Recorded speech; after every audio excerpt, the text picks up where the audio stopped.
Agenda is basically I'm going to cover the Android application structure, and JNA, NDK installation, and auto programming, and some of the code walkthrough, and I'm going to show a few tools. So that is the agenda. Is it audible? It's audible in the back.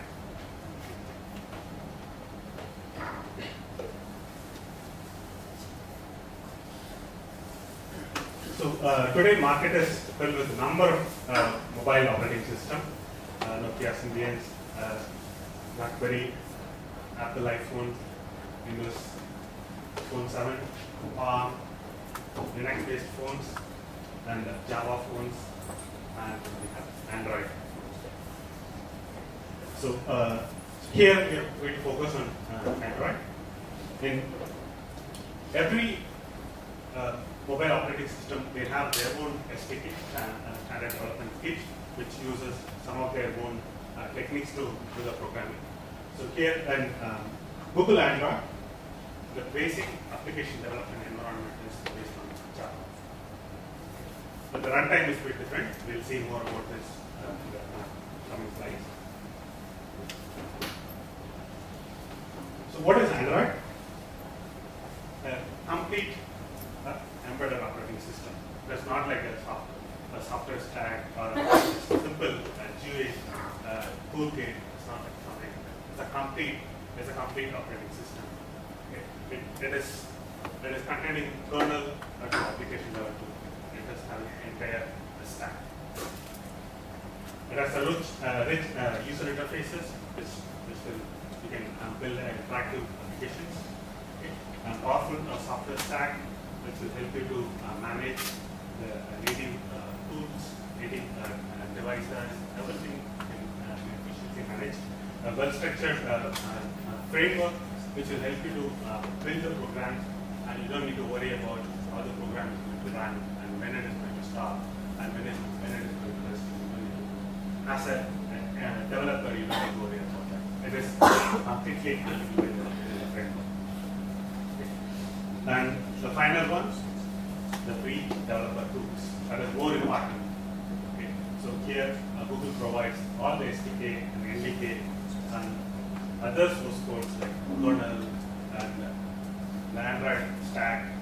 Everything is free. So you can do a lot of innovative stuff with that tools and code. And the whole development is managed by the Open Handset Alliance. This again is a group of companies, basically the hardware manufacturers, basically manufacture the chip, like the ARM processor or x86 processor. Those people are part of that. And the handset manufacturers like HTC and Tata Motors, all these people are part of that alliance. And the software developers, they are also part of this Alliance. So Escalstar, the company I belong to, is also part of the Open Handset Alliance. So there are a number of other business groups, all are part of the Handset Alliance. So they are helping the whole ecosystem to move forward, development and business, everything. They collaborate and take the Android environment to the market. So the softwares, most of them are released under GPL, the GNU public license, V2. The kernel belongs to that. The kernel uses GPL license.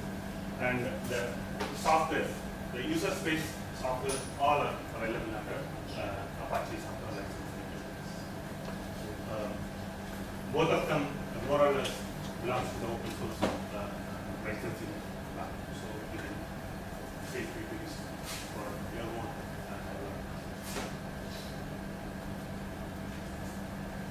The architecture of the Android is something similar to that. You might be seeing this diagram in many places. I'm sorry it's not visible. So it is split into five parts. Okay. The lower level is the Linux kernel, the same Linux kernel.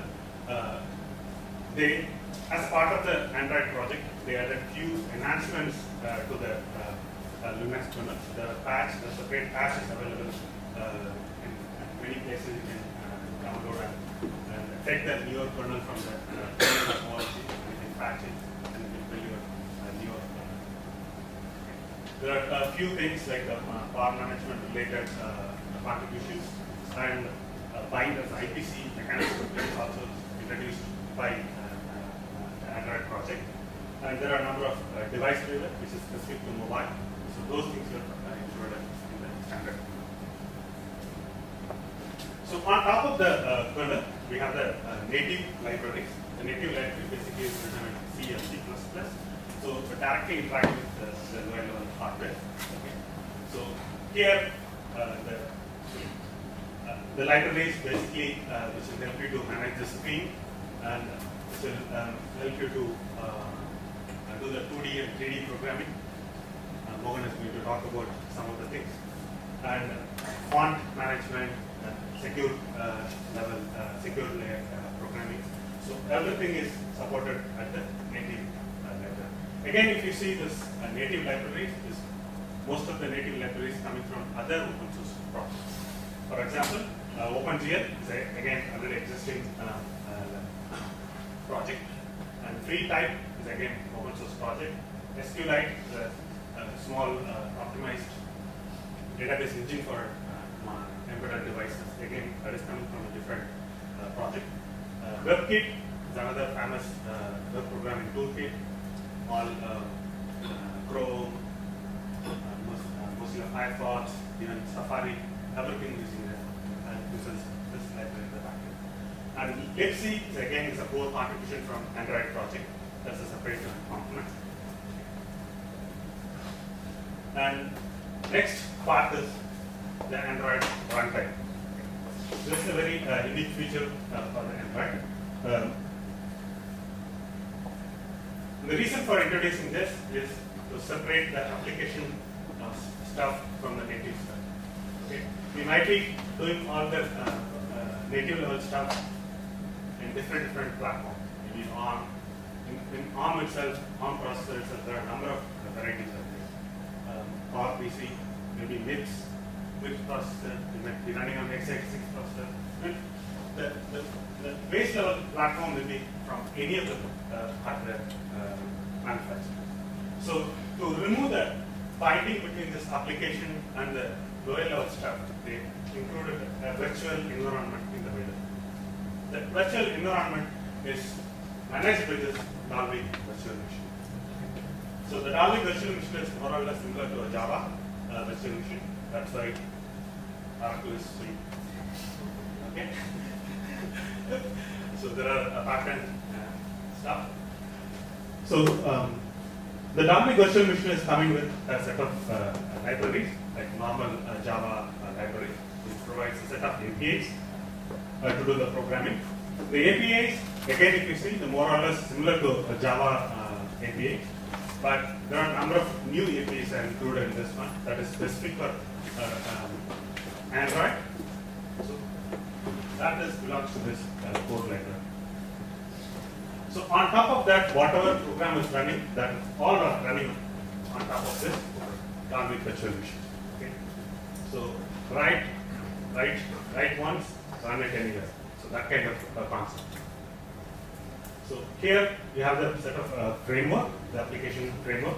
The main responsibility of the application framework is to manage the life cycle of the application. So whenever you press a button, the framework will receive the event and decide which application to start and start the application. So once the application is running, so in the middle you are getting a call. The call screen is coming to the front. So the previous application is just one level below. So the application just began the one level below. There is no need to run that application. So the framework will decide to pass the application and keep it safe.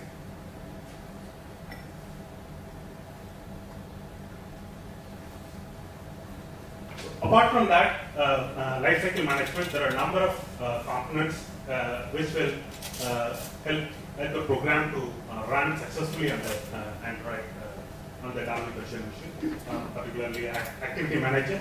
It is like a process management, okay, and Window Manager. It will help you to receive the event from the screen and send the particular event to the specific application which is running on the screen.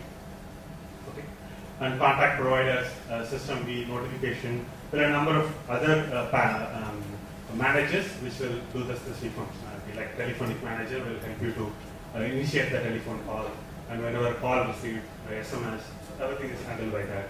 Resource manager and location manager basically help you to interact with the lower level location process, get the GPS location, all these things managed with the location. XMPP is again the open protocol for chat and other things. Okay. So on top of that, we have the applications. The applications are using the APIs available in the framework and do the functionality. So this is the basic architecture of the Android system.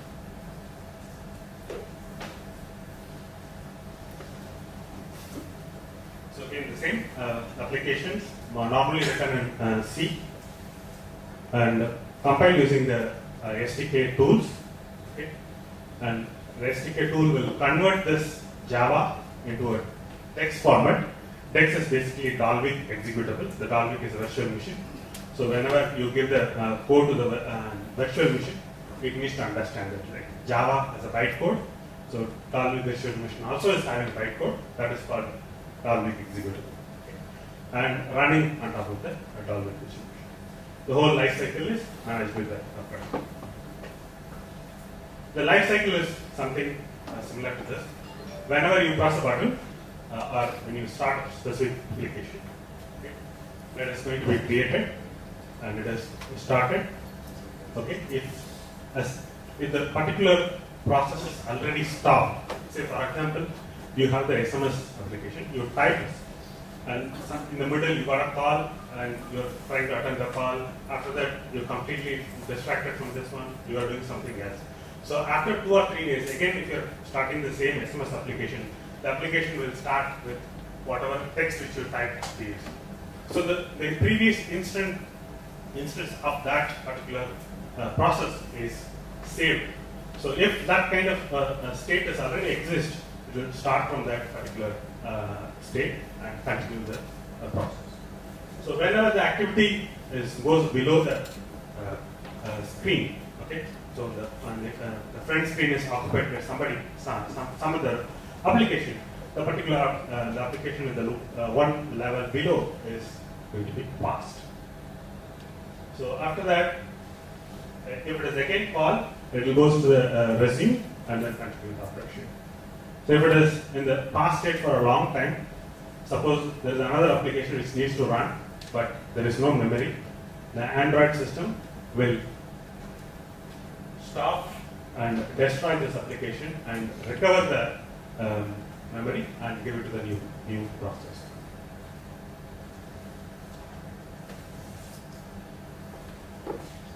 So whenever you write an application, you have to say the status of your application on the on-pause state. Okay. So once it is crossed this state, it can be destroyed at any point of the time. So you may not be able to get the previous state of the application.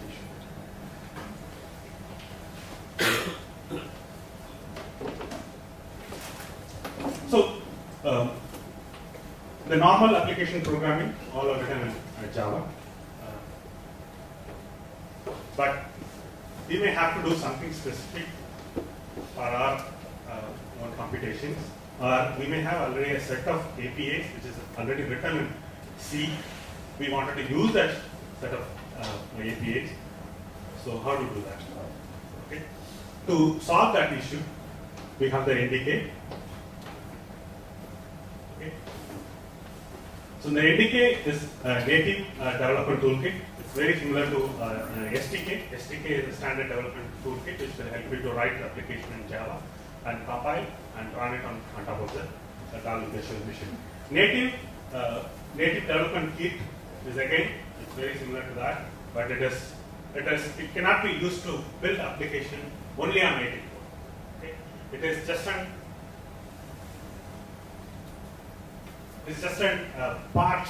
You can write one part of the application in a native and integrate into the already existing Java application, and you can run on top of it and all the distribution. So specifically, the need comes from this.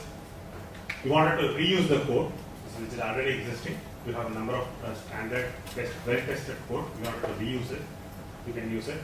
And you want to access some of the lower level APIs. So you wanted to interact with hardware. You want to get the status of the hardware very frequently. So if you want to do some operation, you can use this NDK. And performance, you want to do some mathematical operation or some other operation. So to achieve the maximum speed, you can run on the native. Because if you are running on top of the Dolby virtual machine, there is one level of conversion. Okay? Dolby virtual machine will convert that bytecode into native code and then run it on the actual processor and get the results. Again, convert it into bytecode. Again, pass it on to the actual application. There's an intermediate translation is happening. So to avoid that, you can directly write the application. You can write the particular path in native code and integrate into the application. Okay.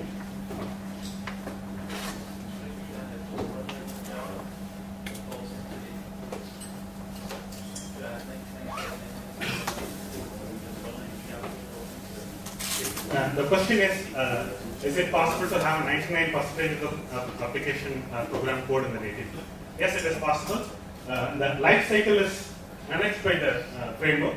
So only this part needs to be written in Java. Okay. So within this activity, whatever functionality you want to do, you can do it in native.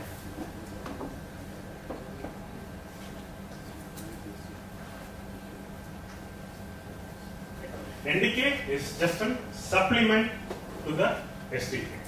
Okay. It is not a replacement for SDK. That we have to very clearly understand.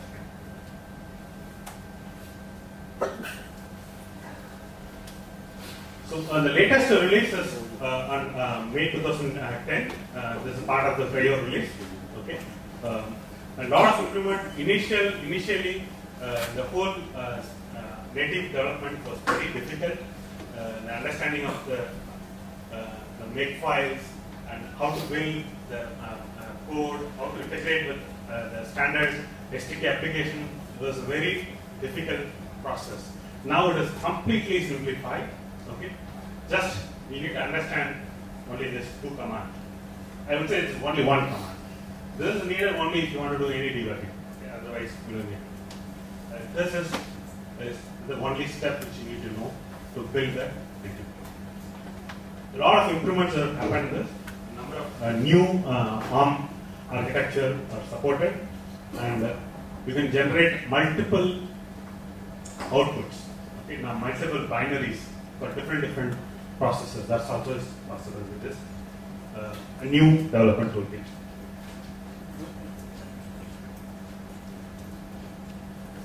Again, installation step. The standard Google technology. No installation as such. Okay, anything download, unzip, you got the toolkit. Okay, if it's a standard installation step, maybe sometimes you may need administrator rights. Administrator may not give the rights to download and install this particular toolkit on your computer. So bypass all. Just zip file, download, uninstall on a specific path. Include that path on your regular path in the, so all commands will be available for your compilation.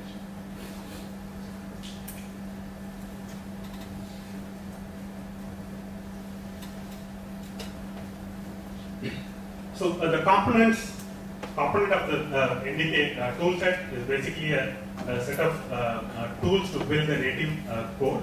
Okay, how the native codes are built and how it is integrated with, how it is going to be integrated with standard application. That part we'll discuss in the next slide.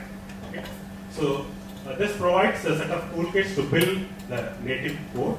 Okay, and way to integrate that code into the standard application. And it also provides a set of native header files. Normally, if you want to write a C program, so you need a signature, method signature. Everything is available on the header file. So it provides a set of header files and documentation When you unzip it, you will be having one documentation folder. I recommend anybody wants to do NDK programming must go through this documentation. Very useful. It's a very simple text document, but it's very useful. And they also provide a set of tutorials which will help you to understand the basics of NDK programming. So I'm going to use this sample for showing the demo. Okay, we'll see that. And you can also do NDK programming on Windows, but you need a SIG-Win environment to do that, because all the toolkits, everything is based on Linux. So if you want to do that, you need a SIG-Win to run all the Linux toolkits.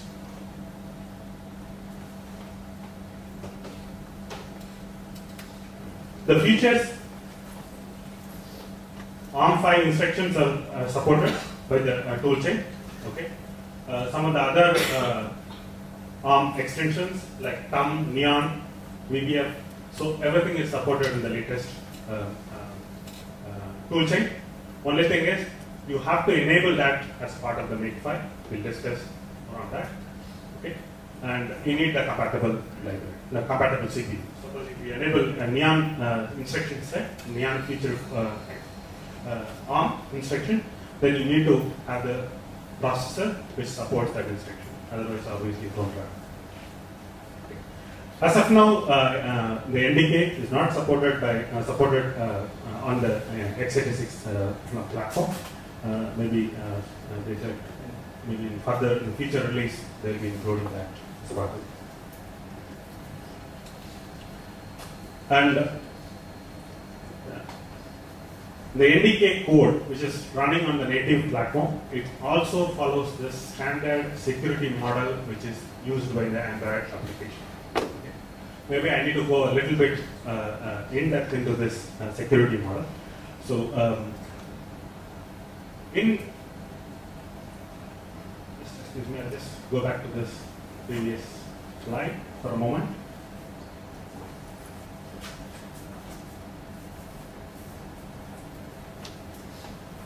So all processes are running on top of the virtual machine. Okay, each and every process is running on their own process memory.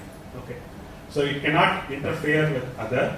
Similarly, other process cannot interfere with the process A and process B. Okay, you are running two processes, process A and process B. Process A is running on its own process base. Similarly, process B is running on its own process base. So both cannot interfere with each other. If they wanted to interact with each other, they need to go through a IPC mechanism. That's a separate IPC mechanism which is available on Android. That is called Binder. So it has to use that particular IPC mechanism to interact with each other. Otherwise, that's not possible. So this is how they are achieving this security. Okay. Each one will be running on their own process. So this security feature is also followed in the NDK. NDK code also runs on the same process space. Okay, it will not run on something separate.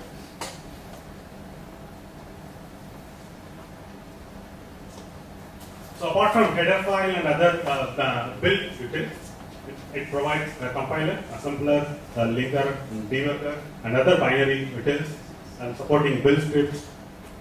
Everything is available as part of the NDK.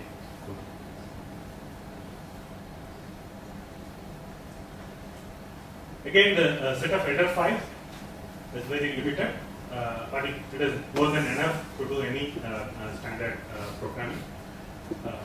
Standard C library and math library header files are available, and zip and Android specific header files, Android login, and OpenGL and libGNI. This is very standard, which is geared for any GNI, any native programming on top of Java.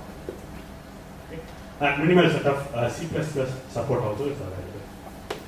You can write your programs. Oh, no, not the standard template library. Yes. So even in the standard C, you don't have the in Android exceptions and other exception related stuff are not supported in the Android. Yes, yes. SG classes are very useful. No SG. If you want to use, sorry. Perhaps like templates, support templates, RTTI. No, not supported. Not supported. Not supported. Suppose if you want to do anything like that, you can write it as a separate library, and you can push it into the standard platform, and you can use that in your native code. That is the only alternative which I think. The question is it possible to use C++ templates? Okay, so STL, standard toolkit libraries. Okay. So that is not possible. That is not supported in the NDK. If you want to write any program using those features, you can write it as a separate library and push it to the platform and use the library in your application. So that is another alternative.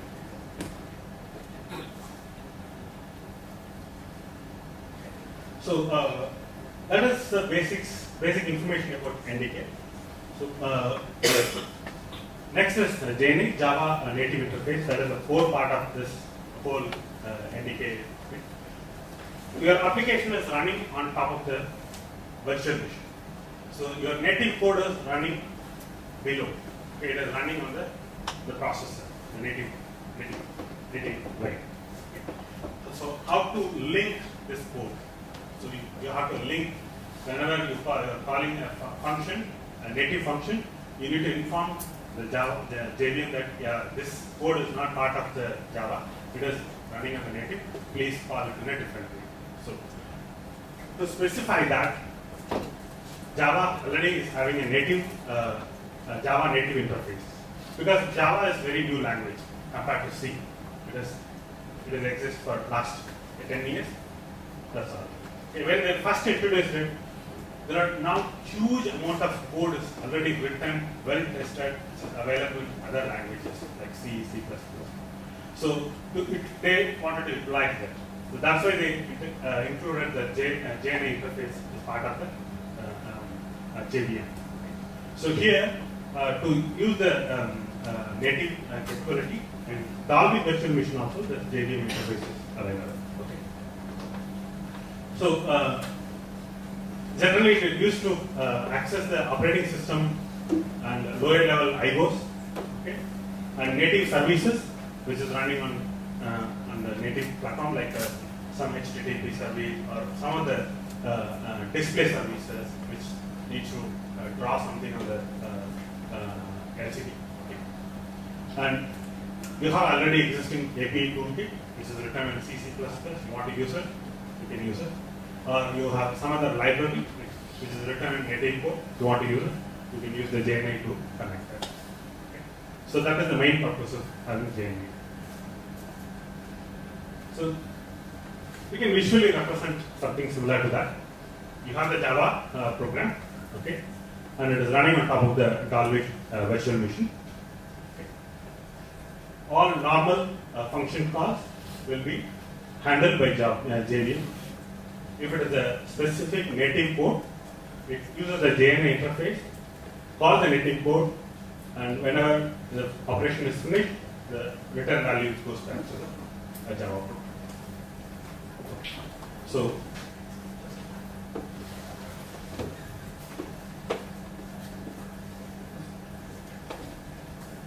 how do I specify that this particular function is a native function?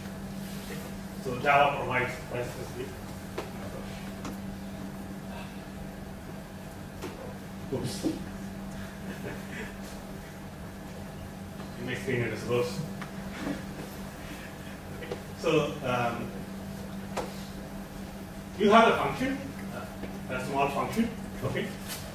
You can use a native keyword to specify that this function is from native part. Okay. So basically, this is native. So this is an indication to the JVM that this is not the Java code. This is running from the native part. I don't know how this next screen is going to look like. Okay, so I'm sorry, maybe you can see this slides in my presentation later. I'll upload that video version. But anyway, I'll just give you a brief one. Okay. The previous slide, this shows how to declare the function on this Java program. Okay. When you write the code in C, you need to write functions. The function name is something similar to that. Okay. What is that? So this is the return value, very similar to a normal C program, the return value. And from here to here is the function name. So separate syntax is followed here. First is Java, the standard word. The next is the class path. Okay. Next is the class name. Next is the actual function name. This is the signature of the function. So this is how you need to follow on the native code. And this is a parameter which needs to be passed to the function. The first two are standard parameters, which is passed by the JVM, not by you. Okay. The environment variable pointed to the JNI Java environment. And the next is the pointer to the object. Basically, it is this object is calling this function. Okay. And after that, whatever parameter which you want to pass, you can pass it. So this is the user pass parameters. This is the JVM pass parameter. So return value, return type. And there's a function name. Function name start with Java, and the class name, class path, class name, and the actual function name, and the parameter. The first two parameters are passed by JVM. This is a standard parameters. And after that, whatever you are going to pass, that will be followed.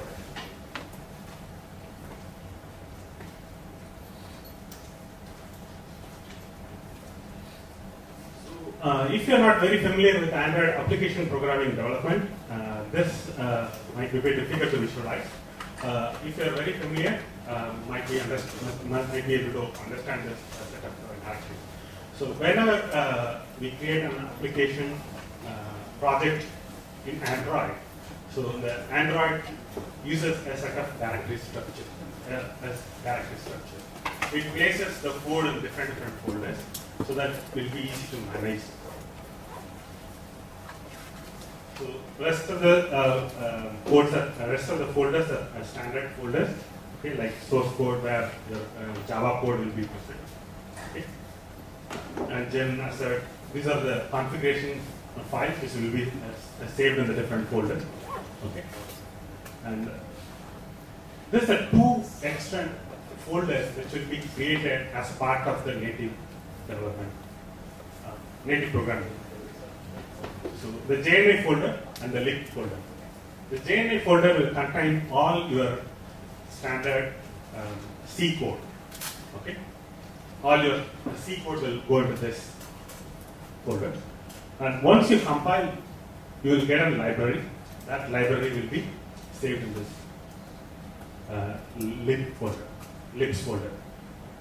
So that when you build the final application, that APK, which runs on the Android phone, all this library will be properly taken and bundled as a single APK file. That's why the standard folders are used.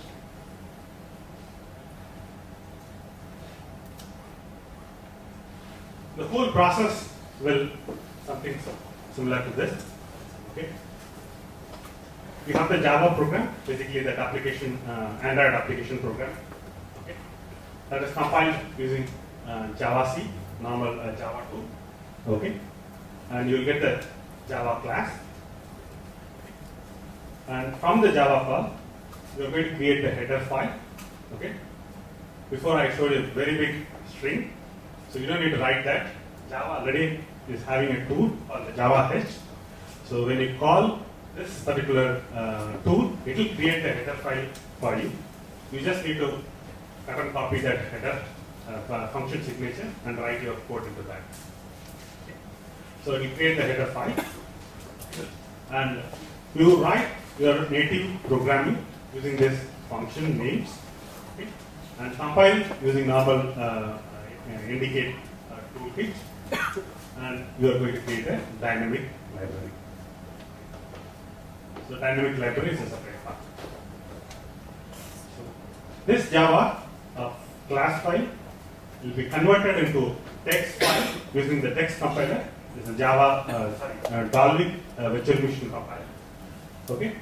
So finally, when this particular application is pushed into the device, this and this will be combined into a single APK file, application file, and pushed into the device. When this particular file is running on Dalvik virtual machine, whenever it makes a native call, Dalvik virtual machine uses a native interface, load the library and call the specific function, return the value back to the program. So this is the complete flow of NDK program.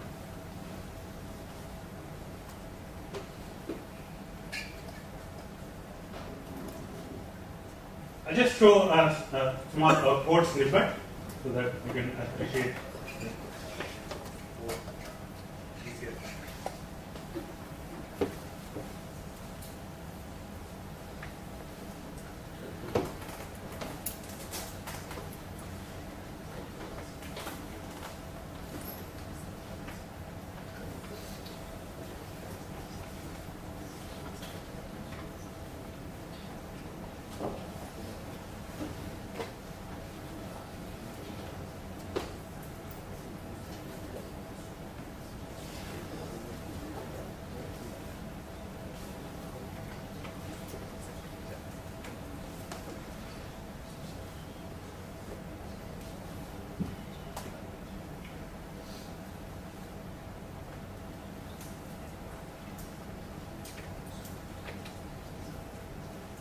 So when you unzip, So welcome to your the Java NDK package, basically the zip file, you will get this folder. Okay.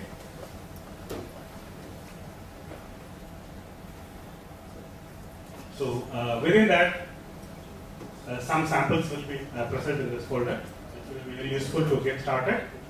And the documentation folder contains all the documentation which is needed for native programming. Very useful documents. And this is the NDK build script. Okay, that is the only tool which you need to understand, basically to use to build the native code. Okay, and other tools are present in this different build and source folder. Header files, your compiler, everything present on the build folder, and some of the header files present in the source code.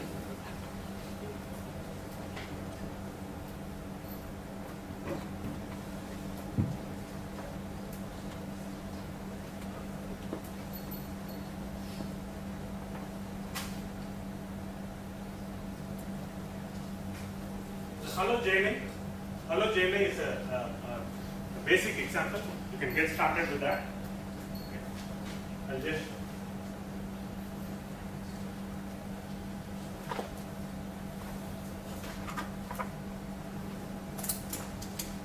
your standard application code present in the source folder, okay, and your JNA code present in the JNA folder. We'll go to the normal source and we'll see how it is going to be called from Java to C.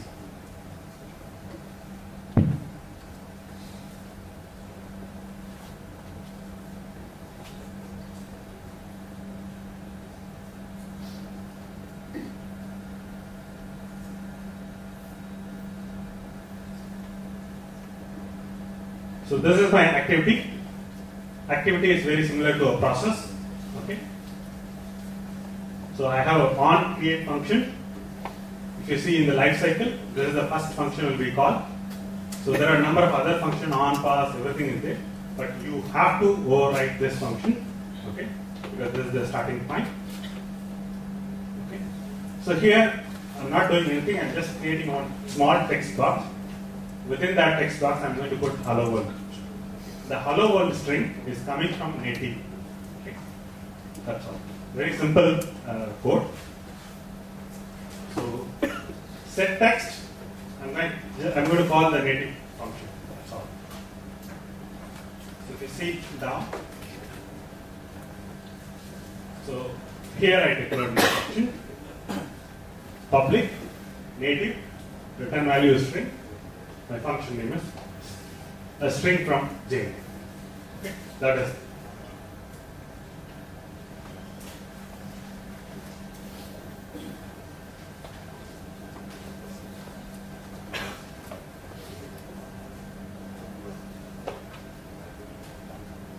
So next part is this one, static part. Here I am loading the library. Okay, in the previous flow diagram, our native code is created in the form of a library. Okay, we have to load the library so that the function will be available for the process. So here, this is written in the static part of the Java, so that whenever the class is loaded, not for every instance, for the first instance, this particular library will be loaded. Only one instance will be loaded, not for all. So these are two things we need to do. One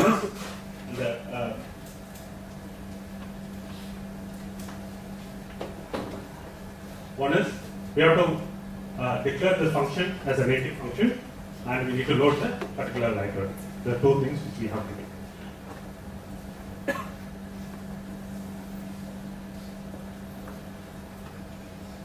Okay, this is on the Java side.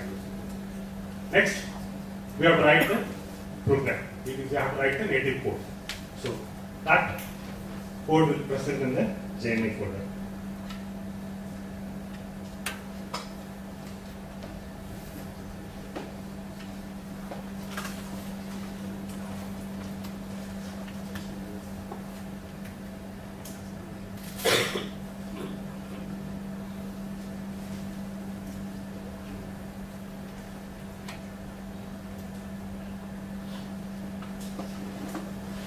So we have to include the JNA.h because that provides the standard JNA interface.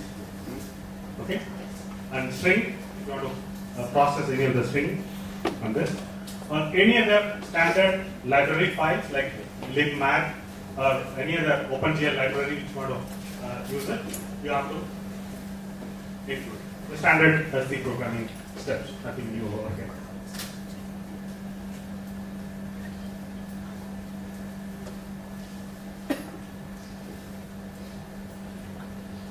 So this is my actual C function. So return value is a string value because I'm going to return the hello JNA, hello from JNA, the string. So this is a string. I'm going to return it. So here the variables are represented in a different name because it is going to transfer between Java environment and native environment.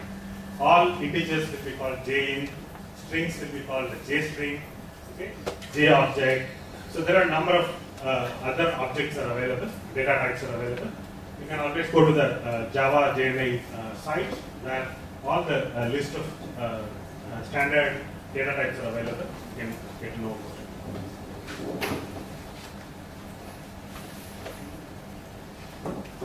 So I'm just using the new string UTF so that this particular string will be saved in the environment and pass it back to the JVM.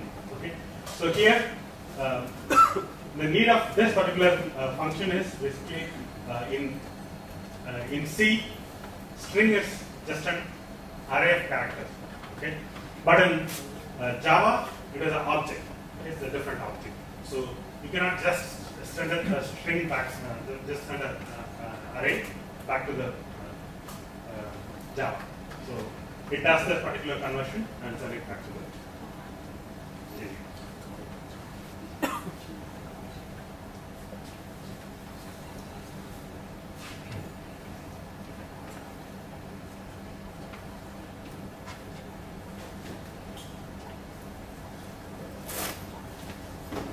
Here we have to write one more file.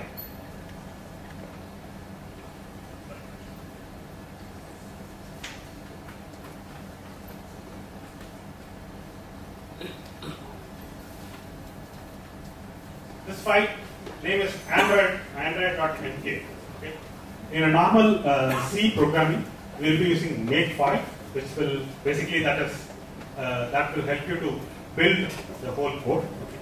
Similarly, in Android also they are using the same make, but the file name conversion alone is a bit different. They are using android.mk. So here you can use the same syntax for any of the programs, okay, except you need to change this name to the top. Okay, it's not rocket science. You can just reuse the same template for any of the native program. Okay, so what is specified over here is basically I'm going to say that you use the current directory to compile the source code, okay, and build the module in this name, okay, and use the set of C files to compile. That's all.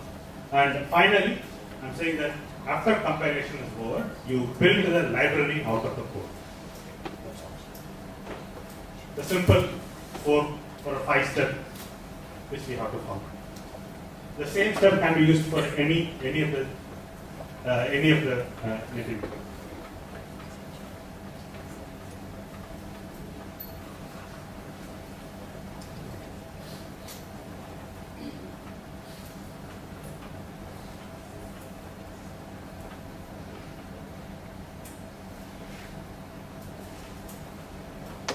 So once that codes are written and placed on the proper directories with makefile, we just have to do ndk build. I should fail because I don't have the rights to this particular directory. So once this ndk build is called, it creates the library on libs folder, and after that you can use normal application build process, and you can build the application and push it to the device. So any specific questions? I'll happy to answer. Anyway, I'll be around.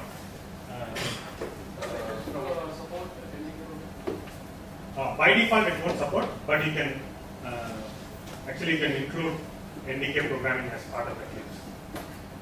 So you don't need to build NDK separately and application separately. You can build it in a single step for a possible. Not a plugin. Actually, you just have to include that path and tools in there. You just have to include that C programming plugin and include that NDK and path into that. Can you just give examples of real life examples that you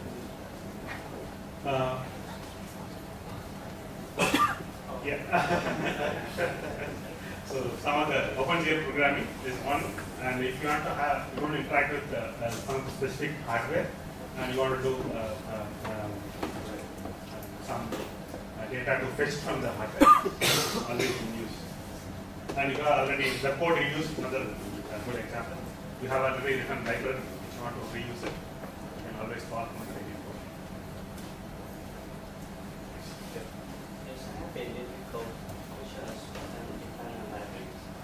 Yes. Yes, you can do it. In the final build process, you have to include those libraries also in the lib folder, and it will be compiled as part of it. Yes, yes. Yeah. From the presentation, I can what I get is very similar to Gen I in desktop information. Yes. okay. So, are there any differences between desktop and mobile, and maybe some limitation? And okay, another question is inside the code, in the part system load library. Let's say if our native library has dependencies to another native library, do we need to include all of them, or we just need to include the main library that we are going? No, only you need to include the main library. What are the differences? No difference. Not very similar. Yeah, very similar. Oh, okay. Yeah. I have a question about is NDK compatible with SG? Are they sharing the same libraries? I'm sorry, I didn't get your question properly. Is NDK is supplement to SDK. So if you wanted to build a certain part of the code in native, then NDK will help you to build the code, integrate into the standard application format, application package. Okay, so basically, what's the difference of NDK and SDK? NDK is generally will help you to write a certain portion of the code in NDK, native. So specifically, if you want to use some of the your own libraries, so you can write the code in native. And if you have some performance issue, you wanted to do something on the native, and you can use that. Okay. So that is the main two main code use and performance. And here Mohan is going to talk about OpenGL programming. So there it's again a heavyweight process. So but that part also will be pushed into it.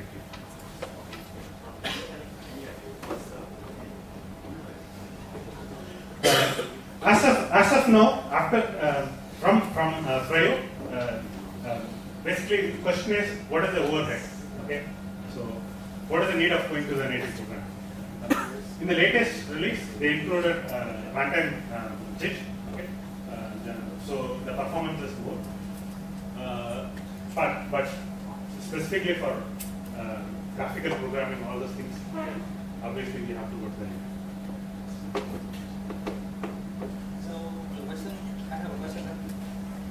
When I define the function of the native code, I need to specify the package name. Yes. Yeah.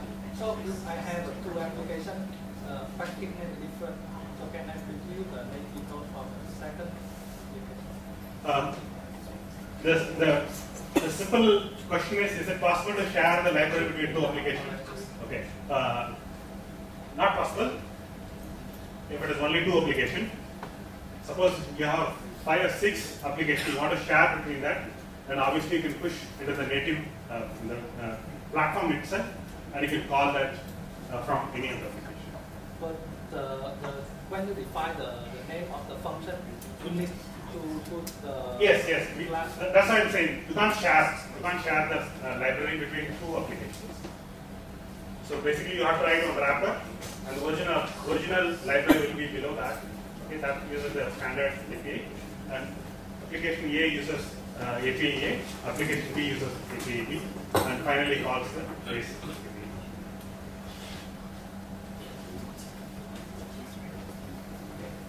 Okay, any further questions for the speaker?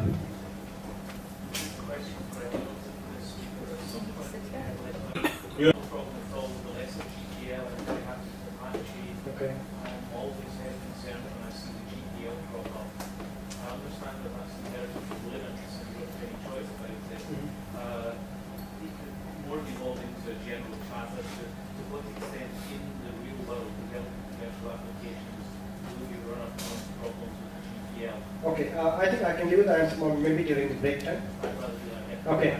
Okay, sorry. And second, one very quick question. If there's anyone around who's anything about the telephony stack layer, and a very strong background in telephony, I'd like to know whether the entire stack is available as source code or only as object. Okay, you're asking all the right questions. In fact, it's my own project in my company. We are also very much keen about licensing and interactiveness because I'm also working for a commercial company.